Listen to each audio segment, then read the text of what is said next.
मुझे ऐसा लगता है कि एक मिडिल पाथ होगा इसमें, जो पाकिस्तानी हमारे दोस्त चाह रहे हैं वो तो नहीं होगा कम से कम।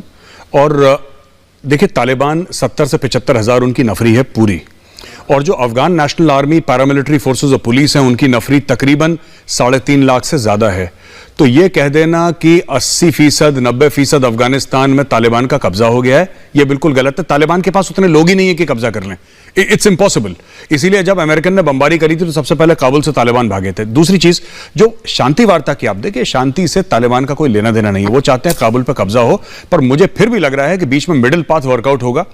अशरफ गनी की सरकार के बीच में और तालिबान के बीच में मिडिल पाथ वर्कआउट होगा। लेकिन ये आप जरूर अपने पाकिस्तानी गेस्ट से पूछिएगा कि ये लोग चाह रहे थे कि अफगानिस्तान में इनका रुआब हो, ये चाह रहे थे पाकिस्तान में जाके इनका कुछ इंपैक्ट हो।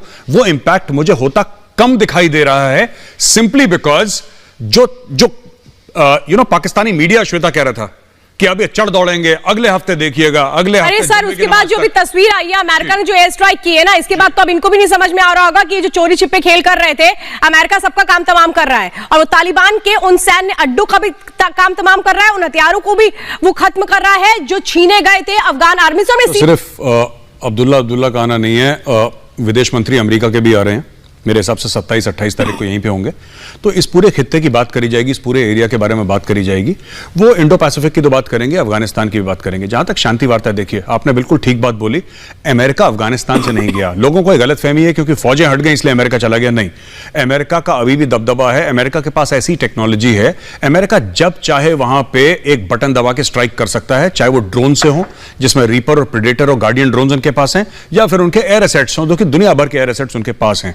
अमेरिका ने अपने एयर एसेट्स भी वहां पे लगा रखे हैं, और आप अपने स्क्रीन पे देख रहे हैं जो धमाका पहले आपने देखा था, वही था। अमेरिकन तालिबान की रीढ़ की हड्डी तोड़ रहे हैं। और जब शांति वार्ता होगी, बार बार श्वेता शांति वार्ता की बात कर रही है ना, शांति वार्ता तभी होगी जब तालिबान की रीढ़ की हड्डी टूट जाएगी, या तो तालिबान लाइन पे आ जाए, और लाइन पे नहीं आएगा तो ऐसी बमबारी चलती रहेगी अगले 20 साल तक और चलेगी। अमेरिका को कोई फर्क नहीं पड़ता, पैसे की कोई कमी नहीं है, एसेट्स की कोई कमी नहीं है। देखिए, मुझे अब लगता है कि अब ये आतंकी मानसिकता या इस्लामिक स्टेट के समझने का वक्त नहीं है, अब ये उनके नष्ट होने का वक्त है। ये बहुत अच्छी बात गौरव जी ने अभी बोली कि पाकिस्तान बौखला चुका है, क्योंकि उन्होंने इस्लामिक स्टेट का जो गुब्बारा बनाया हुआ था मुसलमानों को इमोशनली चार्ज अप करके या उनको एक भीड़ तंत्र की तरह इस्तेमाल करके, वो अब फटने वाला है। क्योंकि अब मुसलमान भी समझ गया है। मैं अफगानी जो आर्मी है उनको सैल्यूट करती हूँ कि वो आतंक के खिलाफ खड़े हैं, वो पूरा शिद्दत के साथ उनके साथ बिल्कुल आई टू आई फेस करके लड़ रहे हैं।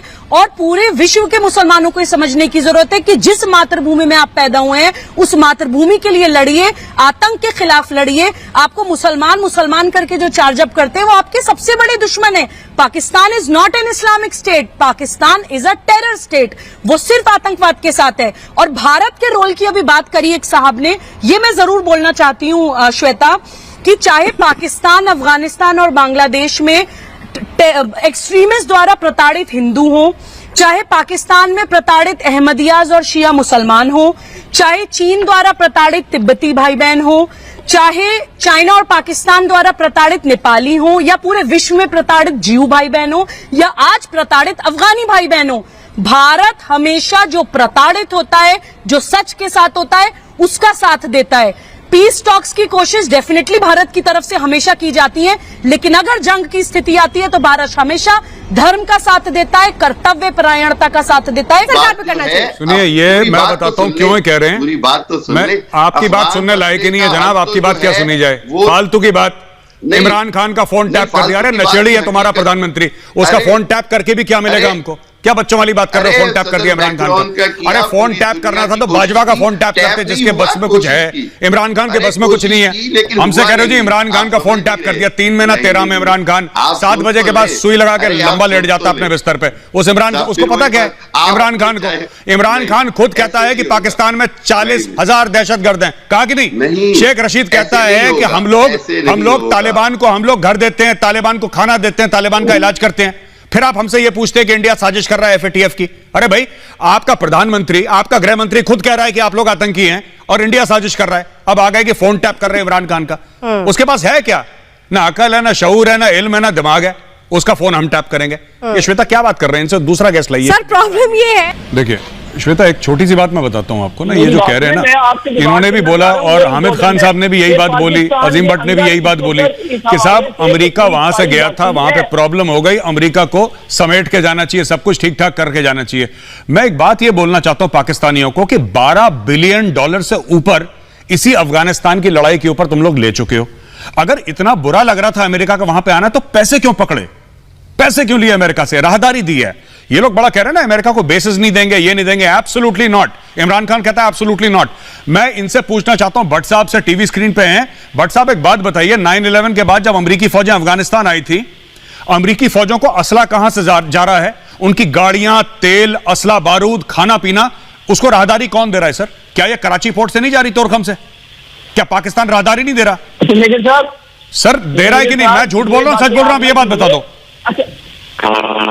सर आप ये बोल दोगे कि मेजर गौरवारिया झूठ बोल रहा है तो मैं यहां पे चुप हो जाऊंगा। पाकिस्तान 20 साल से अमेरिका को राहदारी दे रहा है कि नहीं दे रहा अफगानिस्तान की जंग में? देखिए, राहदारी बिल्कुल हमारा अमेरिका का मुआहदा सर अमेरिका के गोला, बारूद, हथियार, गोली, बम क्या पाकिस्तान के कराची के वहां पे बिन कासिम हार्बर पे, बिन कासिम पोर्ट पे आते हैं और वहां से बाय रोड क्या वो अफगानिस्तान के अंदर जाते हैं कि नहीं? और क्या पाकिस्तान ने इसके लिए पैसे पकड़े हैं अमेरिका से? नहीं, billions and billions of dollars, अरबों डॉलर पकड़े हैं कि नहीं? अगर मैं झूठ बोल रहा हूं तो मेरे मुंह पे बोलिए साहब आप झूठे हो। बोलिए ये सब पाकिस्तान ने, तारीख ने बहुत गलतियां की हैं, हम उसको तस्लीम करते हैं।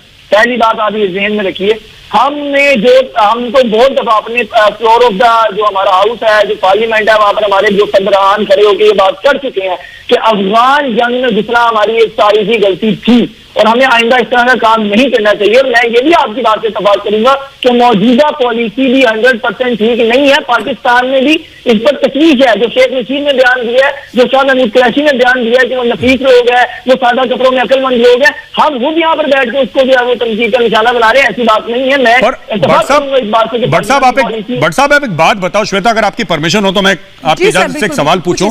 भट्ट साहब एक सवाल का जवाब देना। आप लोग कहते हैं, आप लोग FATF में आप कहते हैं इंडिया की साजिश है, ठीक है। आपका खुद वजीर आजम यह कहता है कि 40,000 दहशतगर्द पाकिस्तान के अंदर हैं। वो पहले की नहीं आज की बात कह रहा है। 15-20 दिन पहले शेख रशीद कहता है कि तालिबान को तो हम सपोर्ट करते हैं, उनको खाना पीना देते हैं, उनका इलाजें करते हैं। सर आपके परवेज मुशर्रफ जो आपका फॉर्मर प्रेसिडेंट है, आर्मी चीफ है, परवेज मुशर्रफ का वीडियो है सर, मेरे फोन पे पड़ा हुआ, मैं आपको दिखा सकता हूं, जिसमें वो कहता है कि SSG special services group of Pakistan army ने पैसे लेके मर्सरी बन के तालिबान के साथ लड़ाई करी है उन्होंने, अमेरिकन के खिलाफ, अफगान गवर्नमेंट के खिलाफ। तो आपके जब बड़े बड़े लोग ये कहते हैं कि हम तालिबान के साथ मिले हुए, फिर आप कहते हैं हमें FATF में डाल दिया, इंडिया साजिश कर रहा है। आपके पास आज कुछ नहीं है बोलने। मैं भट्ट साहब को एक छोटी सी चीज बोल दूं। भट्ट साहब कता कलामी माफ, अगर आपकी इजाजत हो तो। भट्ट साहब ऐसा है, आपने बोला कि रिपब्लिक मीडिया नेटवर्क, देखिए जितना लोग रिपब्लिक को देखते हैं ना, उतनी पूरी पाकिस्तान की पॉपुलेशन नहीं है सर। आप जरा आंकड़े देखिए। आप कहते हैं कि कोई मानता नहीं, जितना रिपब्लिक मीडिया नेटवर्क को लोग देखते हैं उतनी पूरी पाकिस्तान की पॉपुलेशन नहीं है। तो मैं आपको यह बात बता दूं वाज़ेह तौर पे। सर दूसरी चीज मैं आपको एक और चीज बता दूं, और आप जरा 2 और 2 into 22 करिए जरा। मैं आपको गणित का एक प्रॉब्लम बताता हूं छोटा सा। 27-28 तारीख को यहां पे सिर्फ अफगानिस्तान के आर्मी चीफ नहीं आ रहे इंडिया में, यहां पे US secretary of state Antony Blinken भी आ रहे हैं यहां पे, और यहां पे उन तीनों की मिलकर बैठक होगी mister Ajit Doval, honourable NSA of India से, ठीक है। मैं आपको यह बता देता हूं। तो अगला हफ्ता जो है आपका जो ड्यूरैंड लाइन है, श्वेता आप इनको बताइए कि जो आपका बॉर्डर है अफगानिस्तान, बड़ा संभल के रखें। वो इनका करीब 2500 किलोमीटर लंबा बॉर्डर है अफगानिस्तान के साथ। 2500, मोटा मोटी बता रहा हूं मैं, 2500 किलोमीटर बॉर्डर। कुछ भी हो सकता है वहां पे, जब वहां से अफगान आएंगे पाकिस्तान के अंदर उस दिन, क्योंकि आपने सांपों के साथ भट्ट साहब खिलवाड़ करा है। आप ये नहीं कह सकते कि हमने पहले करा था आजकल नहीं करते, ऐसा नहीं होता। एक बार आपने सांप को छेड़ दिया, सांप यानी कि तालिबान, आपने एक बार तालिबान को छेड़ दिया, सांप को छेड़ दिया, ठीक है। आपने उनके सफीर को पैसों के लिए बेच दिया था सर। जो तालिबान का सफीर था इस्लामाबाद में, आपने उसको पैसों के लिए अमेरिकन को बेच दिया। आपने मुल्ला बरादर को, जिसको आप लोगों ने ISI ने इनवाइट करा था, उसको आपने इस्लामाबाद में रखा था, आपने उसको 10 साल के लिए जेल में डाल दिया सर, जो आपका गेस्ट था। और वही लोग पीस टॉक, मुल्ला बरादर कौन है जो कतर में पीस टॉक थी ना, कतर में पीस टॉक थी। सर मेरी बात सुन लीजिए भट्ट साहब, जो कतर में पीस टॉक थी लीड किसने करी? तालिबान की तरफ से। वो तालिबान की तरफ से पीस टॉक लीड करी मुल्ला बरादर ने, जो कि 10 साल पाकिस्तानी जेल में जिसने अपनी एड़ियां घिसी। पढ़े जरा, मैं चाहूंगी जो तस्वीरें चल रही हैं हमारे यहाँ ऑन एयर, जरा इसको अगर हम फुल फ्रेम ले पाए, क्योंकि ये टारगेट को किस तरीके से यहाँ तय किया गया। देखिए मैं ये इस सैटेलाइट इमेज जो हमारे पास आई है वो आप समझिए उसके मायने के हामिद साहब आपके पास में आ रही हूँ। ये जो तालिबान के आतंकी हैं, ये उन जगहों पर इन्होंने अपने हथियार रखे हुए थे, वो हथियार जिन्होंने अफगान सेना से छीने थे, और उसी जगहों को टारगेट किया गया। सैटेलाइट इमेज जो है वो हम आपको दिखा रहे हैं। तालिबान दरअसल किस तरीके से अपना कब्जा कर रहा था और उसी को कंट्रोल करने के लिए अमेरिका ने ये एयर स्ट्राइक की है, जिसमें सीधा बड़ा संदेश पाकिस्तान के लिए भी है कि अगर नहीं मानोगे तो तुम्हारा हश्र भी यही होने वाला है। Please subscribe and share my channel.